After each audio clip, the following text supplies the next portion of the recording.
JBNN keep you informed. I'm Michelle Jones. Hi guys.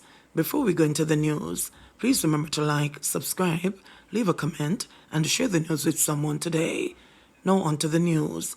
Dispute among detainees led to 3 people being shot.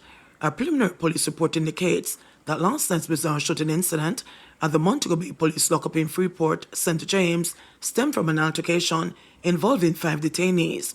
A 35-year-old inmate who allegedly used the policeman's gun to shoot at his fellow inmates is facing charges of assault, wounding, and discharging a weapon. The incident happened about 7:30 p.m. It's reported that a dispute developed among 5 detainees on the cell block, which resulted in a physical altercation. During the fight, one of the detainees sustained stab wounds to his upper body. Cops on duty responded. Among them was an officer who was reportedly about to leave work. That cop reportedly placed his gun under a desk in an area near the cell block before joining the response effort. The injured detainee was later put in the area where the gun was placed. He allegedly took the weapon and pointed it at one of the cops with demands for the gate to the cell block to be opened. According to the report, the policeman opened the gate out of fear for his life. The armed detainee then allegedly shot one of the detainees before continuing to fire more shots in the cell area. A policeman was grazed by a bullet. An armed female cop was in the vicinity, reportedly went to assist her distressed colleagues, but was reportedly frightened and was unable to respond. Another cop took her weapon and fired at the detainee with the gun, hitting him in the upper body and the left foot, the report said. The detainee then reportedly threw the gun on the floor. It was retrieved by the other cops. The injured cop, the rogue detainee, and the man he shot were taken to the Cornwall Regional Hospital for treatment. Farmer found dead with chop wounds to the head in Maggotty. The Maggotty police in St. Elizabeth have launched an investigation into the death of a farmer whose body was found with multiple chop wounds Saturday night. The deceased has been identified as Mark Robinson, 46 years old, of Vauxhall District, Maggotty, St. Elizabeth. The police said they were summoned after Robinson's body was found by residents along a roadway in Maggotty about 7 p.m. The body had several chop wounds to the head. Investigators are yet to establish a motive in the killing. More than 4,000 housing units planned for St. Elizabeth. Some 4,108 housing units are in the pipeline for St. Elizabeth over the next 6 years. This was announced by Prime Minister Andrew Holness during a handing over ceremony for a Friendship Oaks housing development in Goshen on Friday. He said the housing solutions come as the government works to ensure accessible and affordable houses for residents.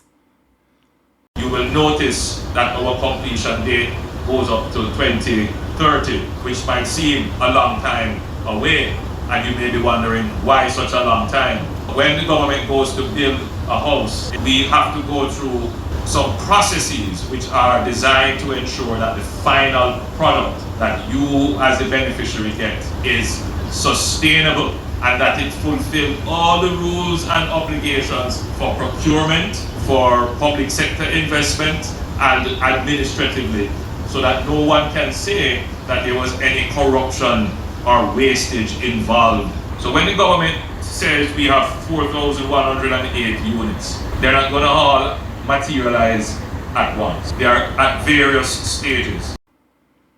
Of the more than 4,000 units, Glennock Hall is set to receive 2,425 1- and 2-bedroom units by 2029. Other housing solutions are expected to be built in Friendship Oaks Phase 2, the Luana Housing Development, and Holland Estate, among others. The earliest completion date is set for 2026. Chung says Dr. Blake is most qualified police commissioner in the region. National Security Minister Dr. Horace Chang has said that newly appointed Commissioner of Police Dr. Kevin Blake is the most qualified top cop in the region. Chang made the remark recently during his contribution to the 2024-25 sectoral debate in the House of Representatives. The Security Minister also describes Blake's elevation to the top job as a Jamaican success story. He further lauded outgoing Commissioner Major General Anthony Anderson, who was in charge of the Jamaica Constabulary Force for 6 years, during which he oversaw far-reaching changes. I must comment, Mr. Speaker, not only commending the outgoing Commissioner of Police who retired recently after serving his country some 42 years in security, but in the selection of a successor, all 4 deputy commissioners were interviewed. I emphasize all 4 deputy commissioners because all 4 had the capacity to lead the Jamaica Conservative Force.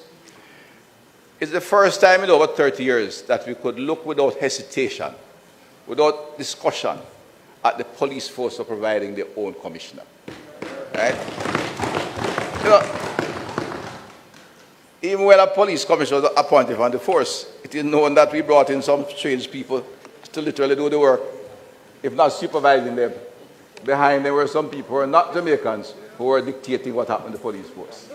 We built the force in such a way that young police officers can look toward become commissioner as Jamaicans. The continued evolution of the force and its expanded size and increasing use of technology, it was decided that change management skills were deemed very critical going forward. Indeed, you are looking at somebody who had to be a CEO, in addition to being an outstanding police officer. Consequently, the Public Service Commission, the Police Service Commission, found Dr. Kevin Blake as the right person at this time. His experience in the police force includes intelligence, logistics, policy, research, geographic policing, and makes him highly qualified as an individual. In fact, Dr. Blake's intellectual acuity makes him a chief executive of any company in Jamaica. And we must understand and note the police force is maybe the largest company in the country. We have the commissioner oversees a body of some 16,000 people. He has a first degree in computer science and mathematics, master's in computer-based management system, and a PhD in sustainable development. These proficiencies and skills are critical to the successful administration of a large organization that operates in a dynamic environment. We are indeed pleased to have Dr. Blake as our new commissioner, a truly Jamaican success story. Mr. Speaker reminds me of another young man, by saying passing, who come from St. Catherine, went to one of those, not one of those famous school ties, now he's the executive of the country. Madam Speaker, the smooth and seamless transition from Major General Anthony Anderson to Dr. Blake is testament to the level of human resource development that has taken place within the organization. There will be some hurdles along the way, but I'm confident we can overcome them. I retain regular connection with the Commissioner, exploring the current and emerging trends. However, I do not interfere in operational matters, but continue the program of investment to ensure that we can. 14 deaths, including 4 children, since NRC scrambling for answers to stem road carnage. An alarming 14 deaths, which included 4 children on the nation's roads during the week ending Friday, May 17, forced the National Road Safety Council, NRC, to convene a meeting to come up with measures to stem the carnage. Chairman of the NRC, Prime Minister Andrew Holness, and the Transport Minister Darrell Vaz were among those who attended the meeting. Among the measures being considered are reducing the legally allowed alcohol level for drivers, retraining drivers of public passenger vehicles, and increasing the use of breathalyzer tests. Until those measures take effect, relatives of the latest victims are left to mourn. The children killed during the course of last week, ranging in age from 12 to 15, 2 of whom attended Teachfield High School in Portland. Those killed also included 5 pedestrians, 3 drivers of private motor cars, 2 passengers of commercial motor vehicles, and 2 passengers of public passenger vehicles. This is according to the latest statistics released last Friday by the Road Safety Unit, RSU, which is located inside the Island Traffic Authority.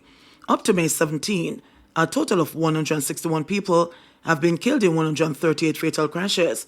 The RSU said fatalities have increased by 1%, while fatal crashes are down by 5% when compared to the corresponding period in 2023. As is normally the case, males account for the majority of the fatalities, with 86% compared to 14% for females. Meanwhile, the western parishes of Trelawney, Westmoreland, St. James, and Hanover account for 28% of all fatal crashes this year.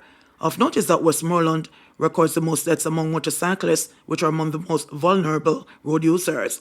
The RSU said Portland, St. Mary, and the St. Anne account for 19%, and the St. Elizabeth, Manchester, and Clarendon account for 20% of the deaths on the roads this year.